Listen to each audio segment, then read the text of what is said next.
அகிலமெங்கும் உள்ள அன்பு தமிழ் நேயர்கள் அனைவருக்கும் பரம்பரை ஜோதிடர் உங்கள் மனோ பாலாஜியின் அன்பான வணக்கம். மீனராசி அன்பு நேயர்களுக்கு இந்த சோபகிருது வருஷம் தை மாதம் அப்படின்னா 2024 ஜனவரி மாதம் 15ஆம் தேதி திங்கட்கிழமை சதய நட்சத்திரத்தில் பிறக்கக்கூடிய இந்த தை மாதம் எந்த அளவுக்கு இந்த நவக்கிரகங்களால் மீனராசி அன்பு நேயர்களுக்கு ஒரு சாதகமான யோகமான ஒரு முன்னேற்றமான ஒரு வாய்ப்புகள் ஏற்படுத்துமா அப்படிங்கிறது பற்றி தான் இந்த பதிவில் இப்போ நம்ம பார்க்க போகிறோம். முதலாக பார்க்குறவங்களா இருந்தீங்கன்னா சப்ஸ்கிரைப் பண்ணி பெல் பட்டன் அழுத்தி ஆல் ஆப்ஷன் கொடுங்க. இது வரைக்கும் தொடர்ந்து இணைந்து எனக்கு ஆதரவு கொடுத்துட்டு இருந்த அனைவருக்கும் மனமார்ந்த நன்றி. இப்போது மீனராசியில் பிறந்த நேயர்கள் அப்படின்னா, மீனராசினா எப்பவுமே குரு பகவானுடைய ஆதிக்கத்தில் பிறந்தவங்க.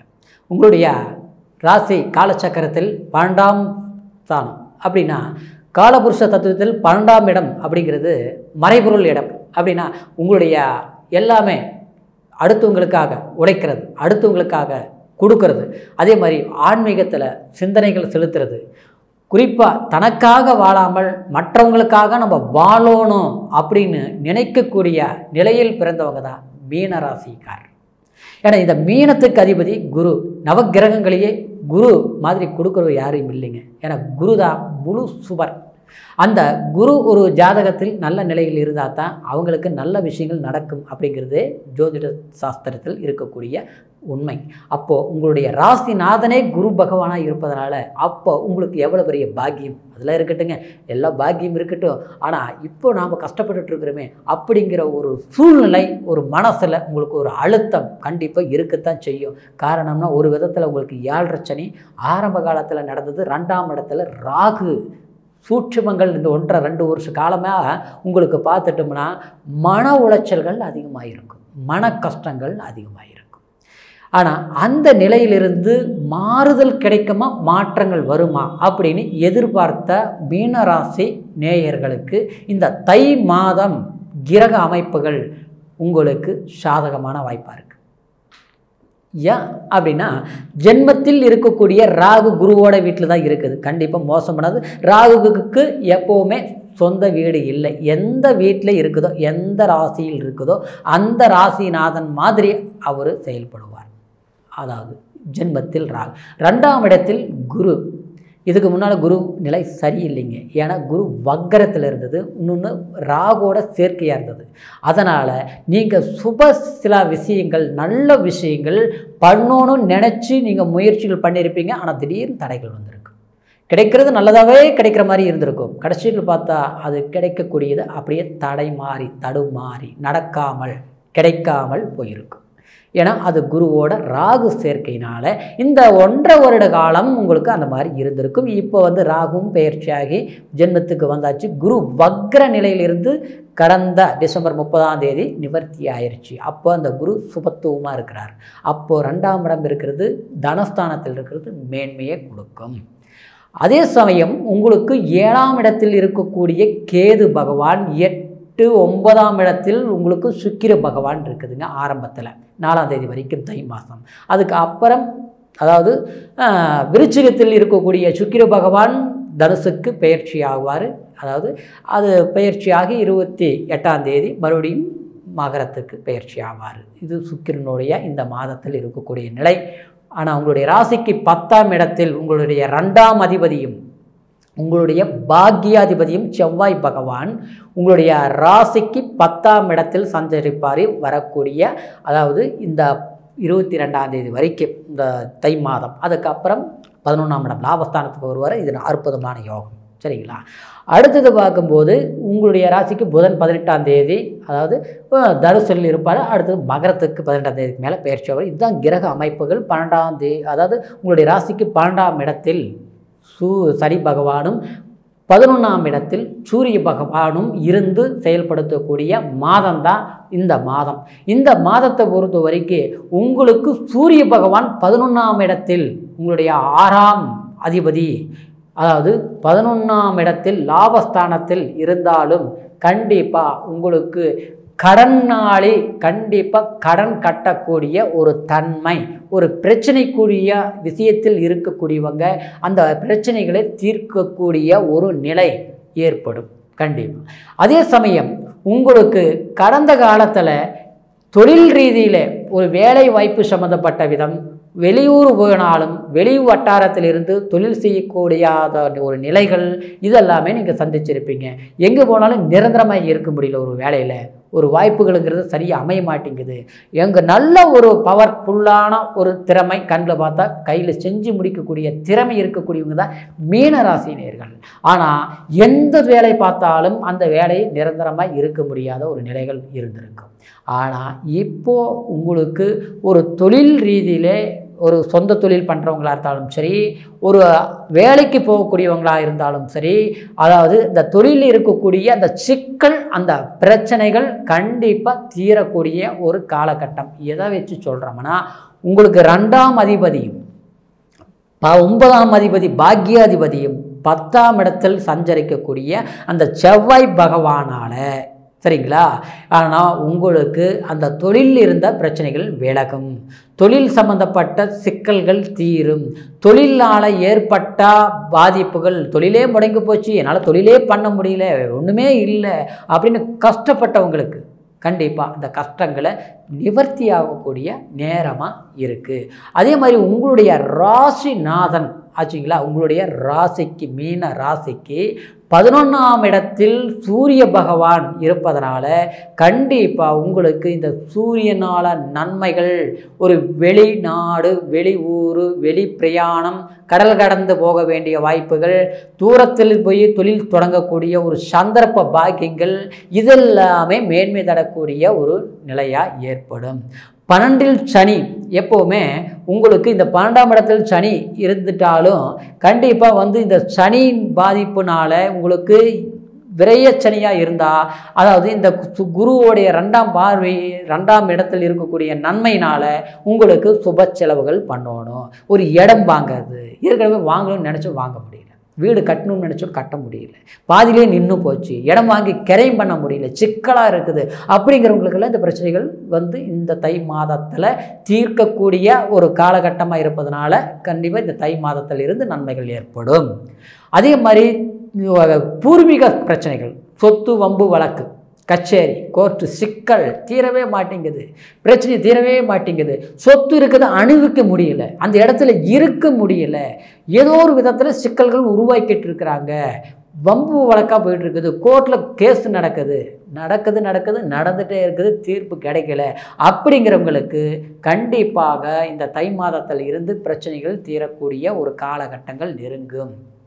2ஆம் இடத்தில் குரு இல்லைங்களா, இந்த குரு இருப்பதனால நிச்சயமாக 11ஆம் இடத்தில் சூரியன் 2ஆம் இடத்தில் குரு, அப்போது இந்த குரு உங்களுக்கு 6ஆம் இடத்தை பார்க்கறதுனால எதிரிகள் தொல்லைகள்னால நிவர்த்தி ஆகும். எப்படி, நமக்கு யார் பாதகமாக நினைக்கிறாங்களோ, யார் சிக்கல் ஏற்படுத்தினாங்களோ, நம்மளை யார் ஏமாற்றினும் நினைச்சாங்களோ ஏமாத்தினாங்களோ அவங்களுக்கு முன்னால் நமக்கு ஒரு சாதகமான ஒரு வாய்ப்புகள் அமையும் அப்படிங்கிறது தான் இதனுடைய மீதி சூட்சமம். சரிங்களா. அதே சமயம் ஒரு குடும்பத்தில் சுப நிகழ்வுகள் பண்ண முடியல, தடுமாறக்கூடிய நிலை. நான் உங்களுக்கு 2ஆம் இடத்துல முதல்ல ராகு இருந்தது இல்லைங்களா, அப்போ என்ன ஆகியிருக்கும், ஒரு நல்ல விஷயங்கள் பண்ணலாம்னு நினைக்கலாம். சரிங்களா. ஒரு திருமணம் சார்ந்த விஷயங்கள் தடைப்படுறது, அவர் வீடு கட்டி பாதியில் நிற்கிறது, பண்ண முடியல அப்படின்னு தடுமாறுறது, கடைசியில் வீடு ஒரு வருமானம் ஒரு அமௌண்ட் வரும்னு எதிர்பார்த்து ஒரு வேலையை ஆரம்பித்து கடைசியில் பார்த்தா அந்த படம் வராதனால இந்த வேலை அவை நின்றுட்டு இருக்குது. நமக்கு பின்னால் ஒன்று ஆரம்பித்தது கூட முடிப்பாங்க, ஆனால் நம்மளால் முடிக்க முடியலைங்கிற ஒரு தயக்கம் வர்றது. சரிங்களா. அதே சமயம் அதாவது இது ஆரம்பித்ததே நம்ம தப்பாக போச்சா, இது ரைட்டாக தப்பா, இது மட்டும் இல்லை வீட்டு விஷயம் மட்டும் சொல்கிறாங்க, இடத்துல இருந்து எல்லாமே அப்படி தான் சொல்கிறாங்க. எல்லாமே அப்படியே போயிட்டு இருந்து அப்படியே பிரேக் ஆகி நிற்கிறது, அது முழுமையாக செய்யாமல் விடாமல் தடுக்கிறது. இதெல்லாமே இந்த 1.5 வருஷம் உங்களுக்கு நிச்சயமாக ஏற்பட்டிருக்கு. ஒரு விதத்தில் பார்த்தா இப்போ கூட திருமணம் ஆனவங்களுக்கு சில திருமணத்தில் குடும்ப விஷயத்தில் சில சிக்கல்கள் ஏற்பட்டு சரிங்களா. அந்த பிரச்சனைகள் கண்டிப்பாக என்னவோ மன வாழ்க்கை நிம்மதி இல்லையே, நிம்மதி இல்லாத வாழ்க்கையாக இருக்குது, ஒருத்தருக்கு ஒரு புரிஞ்சுக்க முடியாத ஒரு சிக்கல்கள் ஏற்படுறது, இதனால் வம்பு வழக்குன்ட்டு கடைசியில் கோர்ட்டு வரைக்கும் போய் இதில் தீர்க்கவும் முடியல, சேர்ந்து வாழவும் முடியல, என்ன ஆச்சுன்னு தெரியலையே, இதில் எப்போ தான் தீரும் அப்படின்னு நினைக்கிறவங்களுக்கெல்லாம் ஏதாவது ஒரு மாற்றங்கள் கண்டிப்பாக மாறுதல் கிடைக்கக்கூடிய இந்த மாத நிலையாக இந்த தை மாதத்தை நம்ம பார்க்கக்கூடிய ஒரு ஏற்படக்கூடிய நன்மையான மாதமாக தான் எடுத்துக்கூடிய நிலையாக இருக்குதுங்க. அதே மாதிரி மீன ராசி பொறுத்த வரைக்கும் உங்களுக்கு 10ஆம் அதிபதியும் குரு பகவான் தான், சரிங்களா? ஆனால் அந்த 10ஆம் அதிபதி இப்போ 2ஆம் இடத்துல இருந்து உங்களுடைய அதாவது உங்களுடைய 10ஆம் ஸ்தானத்தை, அப்படின்னா அதே 10ஆம் ஸ்தானத்தை பார்க்குறதுனால கண்டிப்பாக தொழில் சார்ந்த விஷயம், நீங்கள் சாதாரண வேலை பார்க்குறவங்களா இருந்தாலும் சரி, ஒரு பெரிய அளவில் நீங்கள் வேலை பார்க்கக்கூடியவங்களாக இருந்தாலும் சரி, நீங்கள் அதாவது சொந்தமாக வேலை செய்யக்கூடியவங்களாக இருந்தாலும் சரி, அரசாங்கத் துறையில் வேலை செய்கிறவங்களா இருந்தாலும் சரி, அரசியல் சார்ந்த தொழில் பண்ணுறவங்களா இருந்தாலும் சரி, கண்டிப்பாக உங்களுக்கு இந்த தை மாதத்திலிருந்து கணக்கு போட்டோம்னா வரக்கூடிய இந்த மே மாதத்துக்குள்ளே நீங்கள் தொழில்கள்னால ஒரு பெரிய மேன்மை அடையக்கூடிய மாற்றங்கள் கண்டிப்பாக நடக்கும். சாதகமான வாய்ப்புகள் ஏற்படும், முன்னேற்றமான வாய்ப்புகள் ஏற்படும், தொழில்னால ஒரு உச்சத்தை தொடக்கூடிய ஒரு சந்தர்ப்பங்கள் கண்டிப்பாக உங்களுக்கு கிடைக்கக்கூடிய பாக்கியம் இந்த தை மாதத்தில் இருந்து உங்களுக்கு கிடைக்கும். லாபஸ்தானத்தில் சூரியன் எந்த நிலையில் இருந்தாலும் உங்களுக்கு மேன்மை தான். 12ஆம் இடத்துல இந்த சனி மட்டும்தான் விரையச்சனி இருக்கிறதால சுப நிகழ்வுகள் பண்ணால் சரியாக போயிடும். உடல் ஆரோக்கியத்தில் கொஞ்சம் அக்கறை எடுத்துக்கோணுங்க. ஜென்மத்தில் ராகு இல்லைங்களா, கொஞ்சம் கவனம் எடுத்துக்கோணும், கொஞ்சம் நிதானத்தை எடுத்துக்கோணும். சாப்பிட்ற விஷயத்திலிருந்து உடல் நரம்பு சம்மந்தப்பட்ட பாதிப்புகள் இதில் எல்லாமே கொஞ்சம் கவனம் எடுத்து கொஞ்சம் அக்கறையோடு நீங்கள் பார்த்துக்கணும். அதே மாதிரி கணவன் மனைவி சம்மந்தப்பட்ட உறவு ரீதியில் கடந்த காலத்தில் வந்த பிரச்சனைகள் இல்லையா, திடீர்னு வரக்கூடிய பிரச்சனைகளில் நீங்கள் கொஞ்சம் கவனம் எடுத்துக்கணும். அது இந்த விஷயத்தில் எச்சரிக்கையாக இருக்கணும். அப்புறம் நட்பு வட்டாரத்தில், நண்பர்கள் வட்டாரத்தில், சொந்த பந்த வட்டாரத்தில் கண்டிப்பாக நெருங்கி இருப்பது அது கொஞ்சம் சரியில்லை. தனித்து நீங்கள் முடிவெடுத்தால் அது வல்லமை கொடுக்கும், மேன்மையை குடிக்கும். அதே மாதிரி இந்த 7ஆம் இடத்துல கேது பகவான் என்ன பண்ணும்னா, உறவு ரீதியில் நெருங்கும் போது நாம்ளே கொடுத்தாலும் அந்த இடத்துல பகையாக்கிடும், சங்கடத்தை கொடுத்துரும். அந்த பகை என்னாக்குன்னா விரோதத்தை கொடுத்து அது கடுமையான தீராத பகை அப்படிங்கிற ஒரு நிலைகள் எல்லாமே கொடுக்கக்கூடிய ஒரு தன்மை ஏற்கனவே ஆரம்பிச்சிருக்கும். அப்போது அதில் நம்ம இன்னும் கொஞ்சம் எச்சரிக்கையாக இருக்கணும். உறவுகளை கொஞ்சம் நெருக்கம் காட்டக்கூடாது, விலகி இருக்கிறது நன்மை. அப்புறம் ஃப்ரெண்ட்ஷிப்பு பழக்க வழக்கம், நண்பர்கள் வட்டாரத்தில் நான் ஆச்சு எனக்கு கொஞ்சம் சப்போர்ட் பண்ணு அப்படின்னு சொல்லும்போது நம்மக்கிட்ட இல்லைனாலுமே நம்ம அவங்களுக்கு கடன் வாங்கி கொடுக்கறது, இல்லை நம்ம அவசர பணம் சம்மந்தப்பட்டதை அவங்களுக்கு கொடுக்கும்போது இதனால் விபரீதங்கள் நீங்கள் ஏற்கனவே அடைஞ்சிருப்பீங்க. பாதிப்பு, கொடுத்த பணம் வரல, இன்றைக்கி நாளைக்குன்னே லேட் ஆகிட்டு இருக்குது. இப்போ நம்மளால் ஒரு தேவையான விஷயங்கள் பண்ண முடியல, இல்லை வாங்கின பக்கம் இப்போ நாம் கொடுக்க முடியல, இந்த நிலை இருக்கிறது. அதனால் இனிமேலும் நீங்கள் நண்பர்கள், சொந்த பந்தங்கள், உற்றார் உறவினர்கள்கிட்ட கொடுக்கல் வாங்கல் நிச்சயமாக கவனம் தேவை. அதிகமான ஒரு நட்பு ரீதியில் இருக்கிறவங்கள நம்ம கொடுத்து நம்ம பகையை நாம்ளே உருவாக்கிக்கக்கூடிய ஒரு நிலை வேண்டாம். அதனால் கொடுக்கல் வாங்கல் சொந்த பந்தத்தில் எதுவும் வேண்டாம். எதுவும் அதே மாதிரி பேப்பரில் கையெழுத்து போடுறது, அடுத்தவங்களுக்கு உதவிங்கிறது போய் நம்ம முன்ன போய் நிற்கிறது, இதெல்லாமே செய்யக்கூடிய ஒரு நிலை வேண்டாங்க, சரிங்களா?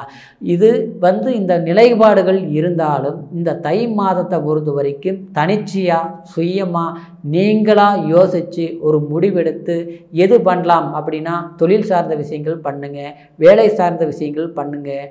கூட்டு பிஸ்னஸ்ங்கிற விட தனிப்பட்ட முறையில் தொழில் பண்ணிங்கன்னா அது நன்மையாக இருக்குது. ஒரு ப்ரைவேட் தொழிலை பண்ணால் கூட மறுபடியும் சொந்தமாக ஒரு தொழில்கள் செய்கிறது அந்த மாதிரி பண்ணாலும் நல்லா இருக்கும். அயல்நாட்டில் இருந்து மீண்டும் வெளியூர் பயணங்கள் தொடங்குறது, இல்லை வெளிநாடு போகணும்னு நினச்சி முயற்சிகள் பண்ணுறது, அந்த மாதிரி விஷயங்கள் முயற்சிகள் பண்ணுங்கள். அரசாங்கத்துறையை சம்மந்தப்பட்ட ஒரு வேலை வாய்ப்புக்கு ஏதாவது நம்ம முயற்சிகள் பண்ணலாமா அப்படின்னு நினச்சி முயற்சிகள் இந்த மாதத்திலிருந்து பண்ணுறது, இதெல்லாமே மேன்மையை கொடுக்கும். கொடுக்கல் வாங்கலில் கவனமாக இருக்கிறது நல்லது, சரிங்களா?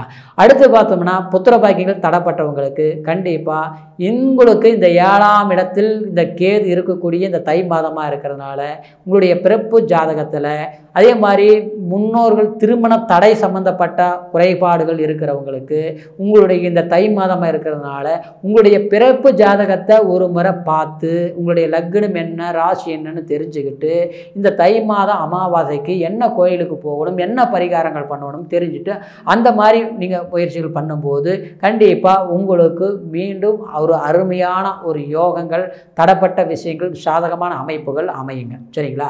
ஏன்னா இப்போ உங்களுடைய பிறப்பு ஜாதக லக்னம், பிறப்பு ஜனன திசை இதெல்லாமே முக்கியம். சரிங்களா? அது தெரிஞ்சுக்கிட்டு நீங்கள் முயற்சிகள் பண்ணுங்க. எந்த கோயிலுக்கு போகலாம், இந்த தை மாதம் முக்கியமான அமாவாசை. சரிங்களா?